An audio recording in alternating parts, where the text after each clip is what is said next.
우리 며느리는 아직도 철이 없어요. 어제 자기 생일이라고 케이크를 혼자 사왔더라니까요. 그것도 몰래. 순간 사람들이 웃었습니다. 비웃는 듯한 웃음이었습니다. 아이고, 요즘 젊은 사람들은 다 그래요. 시집와서 생일 챙기는 며느리는 처음 봐요. 그 웃음 속에서 저는 바닥으로 꺼지는 기분이었습니다. 손에 들고 있던 국그릇이 흔들렸습니다. 뜨거운 국물이 손등으로 튀었지만 아프지 않았습니다. 마음이 더 아팠으니까요. 10년 동안 참아온 모든 순간들이 주마등처럼 스쳐 지나갔습니다. 생일도 명절도 기념일도 없이 살아온 시간들, 늘 남의 집 며느리로만 살아온 날들, 이대로 또 참을까? 그때였습니다. 시어머니가 제게 숟가락을 툭 던졌습니다. 그만 멍 때리지 말고 국 좀 더 떠와, 사람들 기다리잖아. 숟가락이 바닥에 떨어지는 소리에 제 머릿속이 하얘졌습니다. 저는 천천히 국그릇을 내려놓았습니다. 그리고 바닥에 떨어진 그 숟가락을 집어들었습니다. 손이 떨렸습니다. 온몸이 떨렸습니다. 그리고 저는 그 숟가락을 식탁 위로 던져버렸습니다. 쨍그랑 숟가락이 접시에 부딪히며 큰 소리를 냈습니다. 순간 거실이 조용해졌습니다. 결혼 10년 차, 오늘은 제 37번째 생일입니다. 새벽 5시, 알람이 울리기도 전에 눈이 떠졌습니다. 몸이 먼저 기억하는 거죠. 매일 이 시간에 일어나 시어머니 댁으로 가야 한다는 걸. 침대에서 일어나며 달력을 봤습니다. 10월 17일, 분명 제 생일이었습니다. 올해는 혹시 다를까? 작은 기대를 품었습니다. 하지만 옆에서 코 고는 남편을 보는 순간 그 기대는 곧 허무해졌습니다. 서둘러 옷을 입고 시어머니 댁으로 향했습니다. 가는 길에 케이크 가게 앞을 지나쳤습니다. 진열장에 놓인 초콜릿 케이크가 눈에 들어왔습니다. 잠시 멈춰서서 망설였습니다. 사볼까? 하지만 곧 고개를 저었습니다. 생일 타령하는 며느리라는 소리를 또 들을 게 뻔했으니까요. 그래도 발걸음은 쉽게 떨어지지 않았습니다. 결국 저는 그 케이크를 샀습니다. 작은 것으로, 혹시 모르니까, 누군가 축하해 줄지도 모른다는 바보 같은 기대를 품고서 시어머니 댁에 도착하니 벌써 부엌에서 냄비가 끓고 있었습니다. 늦었네. 빨리 와서 파 좀 썰어. 인사도 없이 들려온 시어머니의 목소리였습니다. 저는 가방을 구석에 숨기고 앞치마를 둘렀습니다.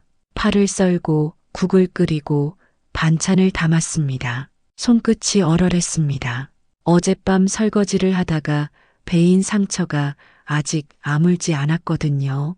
2시간이 지나 아침상을 차렸습니다. 남편이 출근 전에 들렀습니다. 식탁에 앉더니 휴대폰만 들여다봤습니다. 10년 전 결혼식 날 제 눈을 보며 행복하게 웃던 그 사람이 맞나 싶었습니다. 저는 물을 따르며 조심스럽게 말을 꺼냈습니다. 여보, 오늘 뭔가 특별한 날 아니에요? 목소리가 떨렸습니다. 10년 동안 참아왔던 것들이 그 한마디에 다 묻어났으니까요. 남편은 휴대폰에서 눈도 떼지 않고 대답했습니다. 오늘 회사 김대리 생일 아니었나? 그 순간 웃음이 나왔습니다. 비참해서, 너무나도 비참해서 회사 사람 생일은 기억하면서 10년을 함께 산 아내의 생일은 기억하지 못하는 남자. 이게 제가 선택한 인생이었습니다. 그게 아니라 제가 뭐라 말하려는데 옆에서 시어머니가 반찬을 집으며 말했습니다. 생일은 무슨 생일이야. 시집와서 생일 타령하는 며느리가 어딨어? 쯧쯧. 칼이었습니다. 그 말은 제 가슴을 정확히 찔렀습니다. 그리고 옆에 앉은 남편은 여전히 아무 말도 하지 않았습니다. 그게 더 아팠습니다. 침묵은 때로 동의보다 잔인하니까요. 식사를 마친 남편이 일어서며 말했습니다. 잘 먹었습니다. 어머니, 저 먼저 갈게요. 저를 보지도 않고 나가버렸습니다. 그날의 공기는 유난히 무겁고 숨이 막히는 것 같았습니다. 설거지를 하며 창밖을 봤습니다. 밖은 화창했습니다. 사람들은 웃으며 걸어 다녔습니다. 그런데 여기 이 부엌에서 저는 왜 이렇게 어두운 걸까요? 설거지를 끝내고 저는 조용히 부엌으로 들어갔습니다. 가방에서 아까 산 케이크를 꺼냈습니다. 작은 초콜릿 케이크, 초 하나를 꽂고 라이터로 불을 붙였습니다. 작은 불빛이 어두운 부엌을 밝혔습니다. 저는 촛불 앞에서 눈을 감았습니다. 그리고 작게, 아주 작게 노래했습니다. 생일 축하해. 목소리는 떨렸지만 이상하게도 그 한마디가 위로가 됐습니다. 적어도 제 자신만큼은 제 생일을 기억해주고 싶었으니까요. 하지만 그 순간이었습니다. 그게 지금 뭐 하는 짓이야? 부끄럽지도 않아? 뒤에서 들린 시어머니의 차갑고 날카로운 목소리. 저는 깜짝 놀라 돌아봤습니다. 시어머니가 문 앞에 서서 저를 노려보고 있었습니다. 혼자 케이크에 초 꽂고 앉아서 남들이 보면 뭐라고 하겠어. 한심하게 촛불이 흔들렸습니다. 제 손도 함께 떨렸습니다. 그리고 그 순간 바람에 촛불이 꺼져버렸습니다. 어둠이 찾아왔습니다. 부엌은 다시 어두워졌습니다. 하지만 이상한 일이 일어났습니다. 케이크의 불빛은 꺼졌지만 제 안에 무언가가 서서히 타오르기 시작했습니다. 10년 동안 꾹꾹 눌러 담아왔던 것들이 이제 더는 참을 수 없다고 소리치고 있었습니다. 저는 꺼진 초를 바라보며 중얼거렸습니다. 이제 정말 끝이야. 그날 저녁 남편은 술에 취해 돌아왔습니다. 현관문이 열리는 소리에 고개를 들었습니다. 비틀거리며 들어온 남편은 소파에 털썩 주저앉더니 넥타이를 풀었습니다. 술 냄새가 진동했습니다. 여보, 제가 물을 따라주려 다가가자 남편이 먼저 입을 열었습니다. 어머니한테 왜 그렇게 말했어? 괜히 분위기 싸하게 만들고 저를 꾸짖는 목소리였습니다. 위로가 아니라 질책이었습니다. 10년 동안 단 한 번도 제 편을 들어주지 않았던 사람. 그 사실이 새삼선명하게 다가왔습니다. 내가 뭐 잘못한 거예요? 제 목소리는 떨렸습니다. 내 생일이라서 케이크 하나 켰을 뿐인데요. 남편은 한숨을 쉬며 말했습니다. 그게 문제야. 그런 거 시어머니 앞에서 하면 기분 나빠하시잖아. 왜 그걸 몰라? 그 말을 듣는 순간 손이 떨렸습니다. 10년입니다. 10년 동안 이 사람의 입에서는 단 한 번도 미안하다는 말이 나온 적이 없었습니다. 언제나 제가 참아야 했고, 제가 이해해야 했고, 제가 양보해야 했습니다. 나는 그냥 가족이 되고 싶었어요. 제 목소리가 갈라졌습니다. 그런데 이 집에선 늘 내가 외부인이에요. 10년이 지났는데도 남편은 대답 대신 한숨만 쉬었습니다. 그리고 이불을 뒤집어 쓰고 돌아 누웠습니다. 대화는 거기서 끝이었습니다. 언제나 그랬습니다. 불편한 얘기가 나오면 피하거나 자버리거나 저는 그 등을 한참 동안 바라봤습니다. 10년을 함께 잤지만 이 사람이 이토록 낯설게 느껴진 적은 처음이었습니다. 한 이불을 덮고 있지만 우리 사이에는 보이지 않는 벽이 있었습니다. 그날 밤 잠을 이룰 수 없었습니다. 천장을 바라보며 지난 10년을 떠올렸습니다. 결혼식 날 행복했던 기억, 신혼여행 때 웃었던 순간. 그런데 언제부터였을까요? 제가 아내가 아니라 며느리가 되어버린 게 새벽 5시 알람이 울렸습니다. 저는 일어나 세수를 하고 시어머니 댁으로 향했습니다. 어제와 똑같은 하루가 시작되는 거죠. 시어머니는 부엌에서 저를 기다리고 있었습니다. 오늘 김장할 준비 좀 해. 이번엔 친척들도 온다. 당연하다는 듯 명령하는 목소리였습니다. 저는 손을 씻으며 대답했습니다. 어머니, 숨을 크게 들이쉬었습니다. 그리고 처음으로 거절했습니다. 이번엔 못하겠어요. 시어머니의 손이 멈췄습니다. 그녀가 천천히 고개를 돌려 저를 쳐다봤습니다. 뭐라고? 몸도 마음도 한계예요. 죄송하지만 이번엔 정말 못하겠어요. 순간 공기가 얼어붙었습니다. 시어머니의 얼굴이 굳어졌습니다. 그녀는 눈살을 찌푸리며 차갑게 말했습니다. 이래서 며느리 잘못 들이면 안 된다니까. 요즘 젊은 것들은 다 이 모양이야. 그 말에 제 손에 쥔 수세미가 부서질 만큼 힘이 들어갔습니다. 손톱이 손바닥에 박히는 게 느껴졌습니다. 하지만 더 이상 참을 수 없었습니다. 어머니, 저도 사람입니다. 제 목소리는 떨렸지만 분명했습니다. 10년 동안 최선을 다했어요. 하지만 이제는 정말 힘들어요. 시어머니는 코웃음을 쳤습니다. 힘들긴. 이 정도 일도 못하면서 시집을 왜 왔어? 더 이상은 안 되겠다는 생각이 들었습니다. 이대로 살다간 제가 먼저 부서질 것 같았습니다. 제 안에서 무언가가 터지려 하고 있었습니다. 이제 정말 끝내야겠다. 제 생일 다음 날이었습니다. 시어머니는 친척들을 온다며 저녁 식사를 준비하게 했습니다. 고모님, 이모님, 사촌 언니들까지 10명이 넘는 사람들이 모였습니다. 저는 아무 말 없이 부엌에서 음식을 준비했습니다. 국을 끓이고 전을 부치고 상을 차렸습니다. 손은 계속 움직였지만 머릿속은 텅 비어 있었습니다. 거실에서 사람들의 웃음소리가 들렸습니다. 즐거운 대화 소리가 들렸습니다. 하지만 저는 그 속에 없었습니다. 언제나 그랬습니다. 저는 함께 웃는 가족이 아니라 뒤에서 일하는 사람이었으니까요. 상을 다 차리고 나서 국그릇을 들고 나가려는데 거실에서 시어머니의 목소리가 들렸습니다. 우리 며느리는 아직도 철이 없어요. 어제 자기 생일이라고 케이크를 혼자 사왔더라니까요. 그것도 몰래. 순간 사람들이 웃었습니다. 비웃는 듯한 웃음이었습니다. 아이고, 요즘 젊은 사람들은 다 그래요. 시집와서 생일 챙기는 며느리는 처음 봐요. 그 웃음 속에서 저는 바닥으로 꺼지는 기분이었습니다. 손에 들고 있던 국그릇이 흔들렸습니다. 뜨거운 국물이 손등으로 튀었지만 아프지 않았습니다. 마음이 더 아팠으니까요. 10년 동안 참아온 모든 순간들이 주마등처럼 스쳐 지나갔습니다. 생일도 명절도 기념일도 없이 살아온 시간들, 늘 남의 집 며느리로만 살아온 날들, 이대로 또 참을까?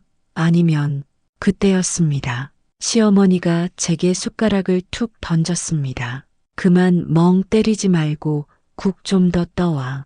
사람들 기다리잖아. 숟가락이 바닥에 떨어지는 소리, 그 소리에 제 머릿속이 하얘졌습니다. 저는 천천히 국그릇을 내려놓았습니다. 그리고 바닥에 떨어진 그 숟가락을 집어들었습니다. 손이 떨렸습니다. 온몸이 떨렸습니다. 그리고 저는 그 숟가락을 식탁 위로 던져버렸습니다.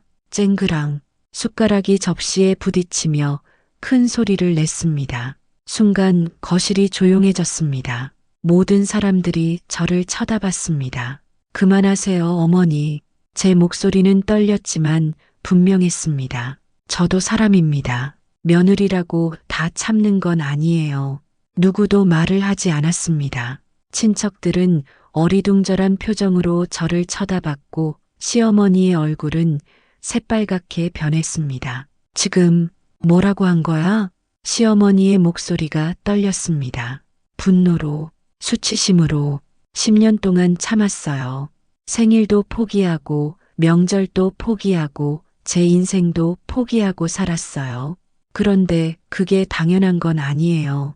그때 남편이 황급히 일어났습니다. 여보, 지금 정신이 있는 거야? 그게 어른한테 할 소리야? 남편이 저를 노려봤습니다. 그 눈빛에는 놀라움과 분노가 섞여 있었습니다. 하지만 저는 더 이상 두렵지 않았습니다. 이제야 제 목소리를 냈을 뿐이에요.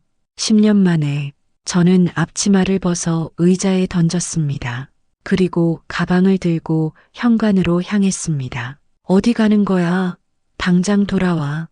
시어머니의 고함 소리가 들렸지만 저는 멈추지 않았습니다. 신발을 신고 문을 열었습니다. 차가운 밤 공기가 얼굴을 스쳤습니다. 그 순간 눈물이 흘렀지만 이상하게 후련했습니다. 그날 밤 저는 조용히 집으로 돌아와 짐을 쌌습니다. 옷 몇 벌, 사진 한 장, 그리고 어제 꺼진 초 하나, 그게 전부였습니다. 10년의 결혼 생활이 이렇게 작은 가방 하나로 정리됐습니다. 새벽 3시 집안은 조용했습니다. 남편은 술에 취해 쓰러져 있었습니다. 거실 소파에 누워 코를 골고 있었습니다. 낮에는 그렇게 화를 내더니 결국 술로 하루를 마무리한 거죠. 저는 침실에서 마지막으로 짐을 챙겼습니다. 서랍을 열어 옷을 꺼냈습니다. 결혼 반지를 빼서 화장대 위에 올려놨습니다. 10년 동안 낀 반지, 이제 그 무게에서 벗어날 시간이었습니다.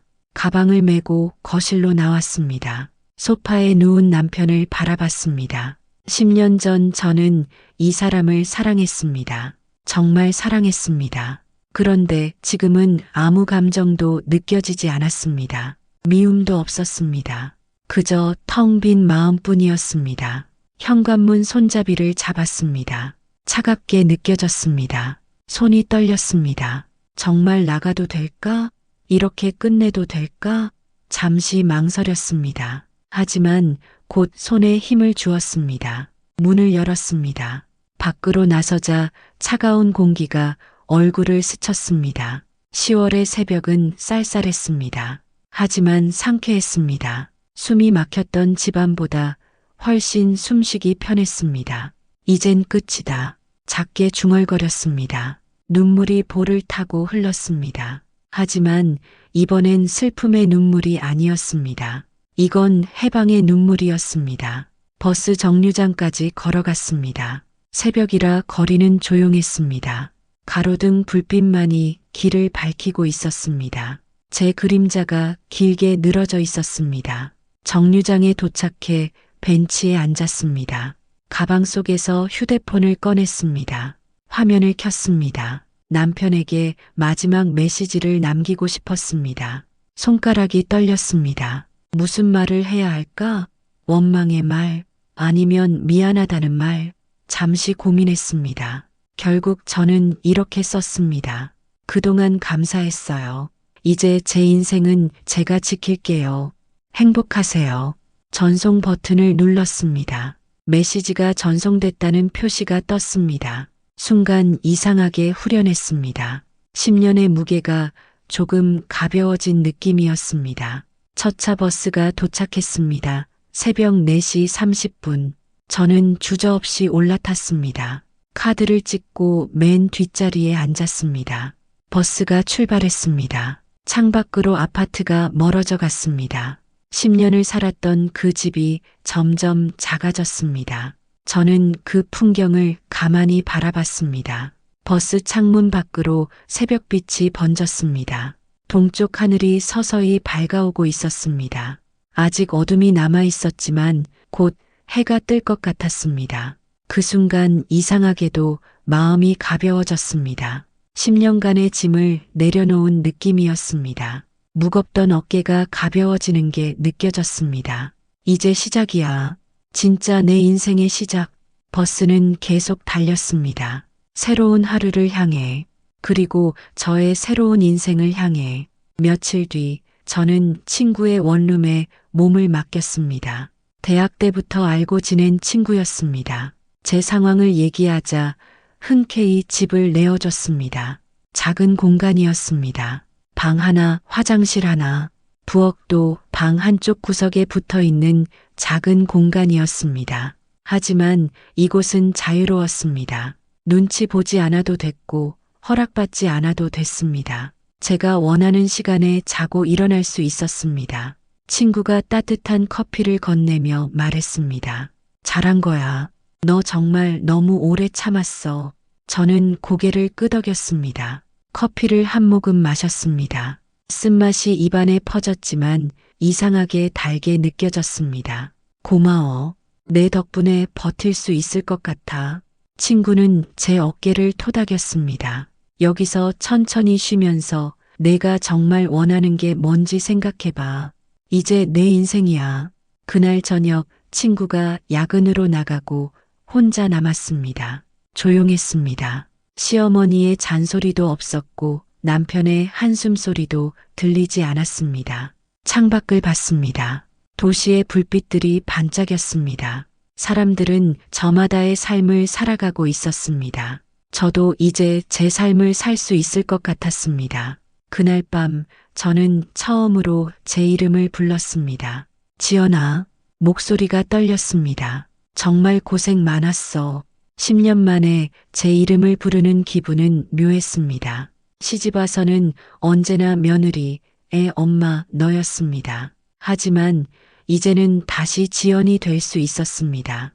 다음 날 아침 저는 일찍 일어났습니다. 습관이었습니다. 10년 동안 새벽 5시에 일어나던 습관은 쉽게 바뀌지 않았습니다. 하지만 오늘은 달랐습니다. 누구를 위해 음식을 준비할 필요가 없었습니다. 저는 천천히 커피를 내렸습니다. 창가에 앉아 커피를 마시며 해 뜨는 걸 봤습니다.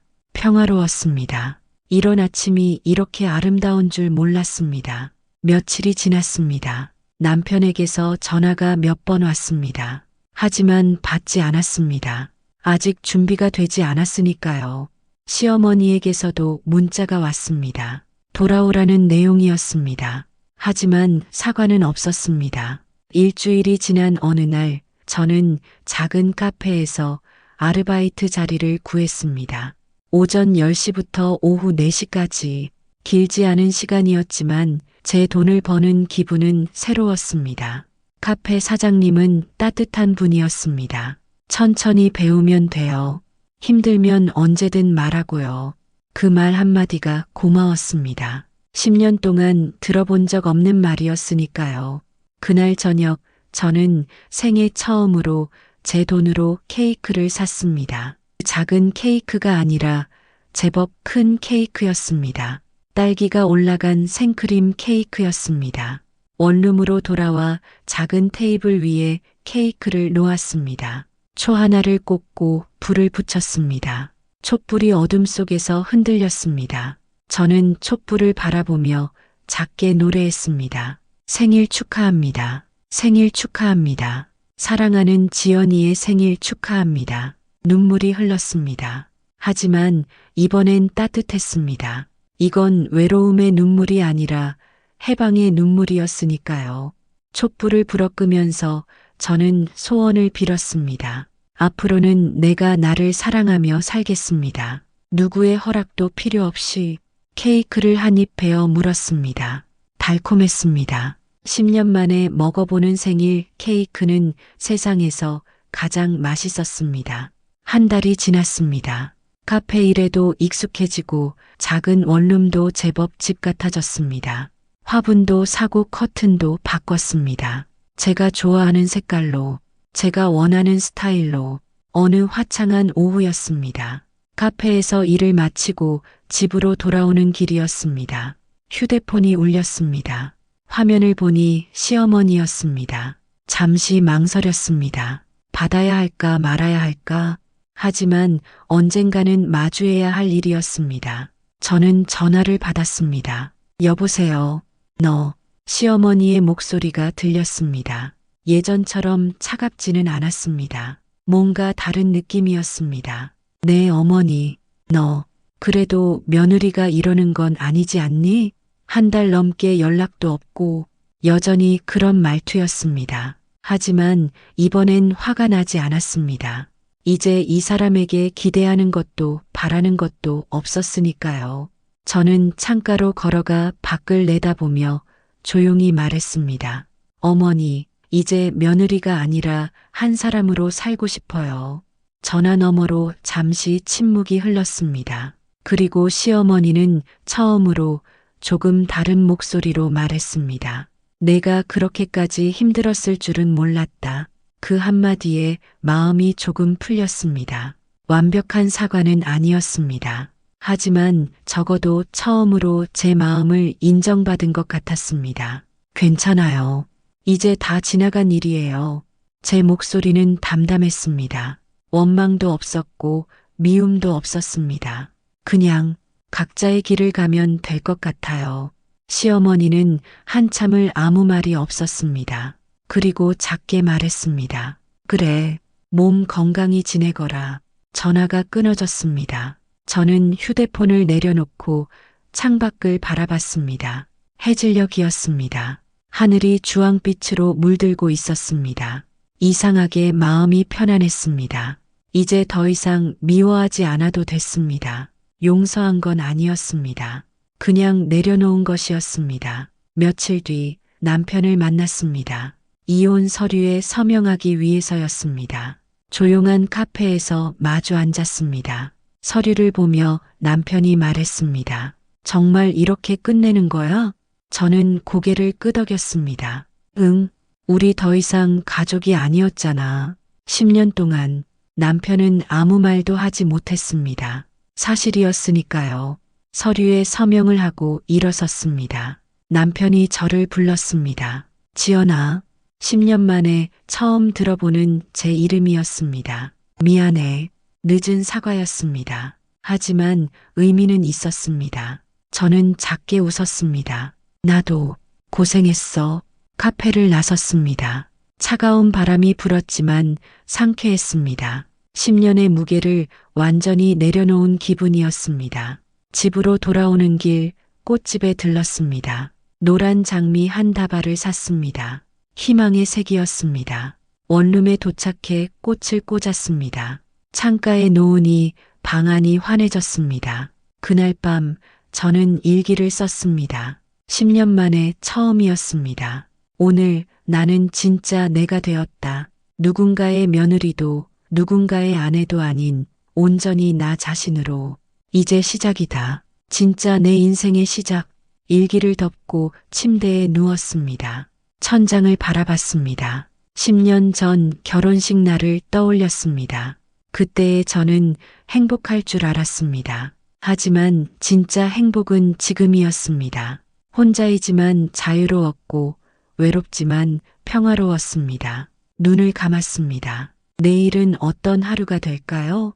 기대됐습니다. 처음으로 제 하루가 기대됐습니다. 제 생일날 시어머니의 한마디가 저를 무너뜨렸습니다. 하지만 동시에 다시 일으켰습니다. 이제 제 생일은 누군가의 허락 없이도 축하받을 수 있는 날이 되었습니다. 그리고 가장 중요한 건 제가 저 자신을 축하할 수 있게 됐다는 것입니다. 10년 동안 잊혀졌던 생일. 이제는 제가 가장 소중하게 지킬 날이 되었습니다. 그날 숟가락 하나가 제 인생을 바꿨습니다. 10년 동안 참아왔던 것들이 단 한 번의 용기로 무너졌습니다. 그리고 그 무너진 자리에 새로운 저를 세울 수 있었습니다. 지금 돌아보면 그날의 선택이 두렵지 않았다고 하면 거짓말입니다. 무서웠습니다. 앞으로 어떻게 살아야 할지 막막했습니다. 하지만 후회는 없습니다. 단 한순간도. 여러분이라면 그 자리에서 어떻게 하셨을까요? 계속 참으셨을까요? 아니면 저처럼 떠나셨을까요? 인생에서 가장 용기 있는 선택은 때로 떠나는 것일지도 모릅니다. 익숙한 것을 버리고 불확실한 미래를 선택하는 것. 하지만 그 선택이 당신을 살릴 수도 있습니다. 저를 살렸던 것처럼 이제 저는 매년 10월 17일이 기다려집니다. 제 생일이니까요. 누구의 허락도 필요 없이 당당하게 축하할 수 있는 제 날이니까요. 여러분의 생일은 누가 기억해 주나요? 혹시 여러분조차 잊고 계신 건 아닌가요? 오늘 스스로에게 말해주세요. 생일 축하해. 그 한마디가 당신을 살릴 수도 있습니다. 댓글로 여러분의 이야기를 들려주세요. 당신의 용기가 누군가에게는 희망이 될 수 있습니다.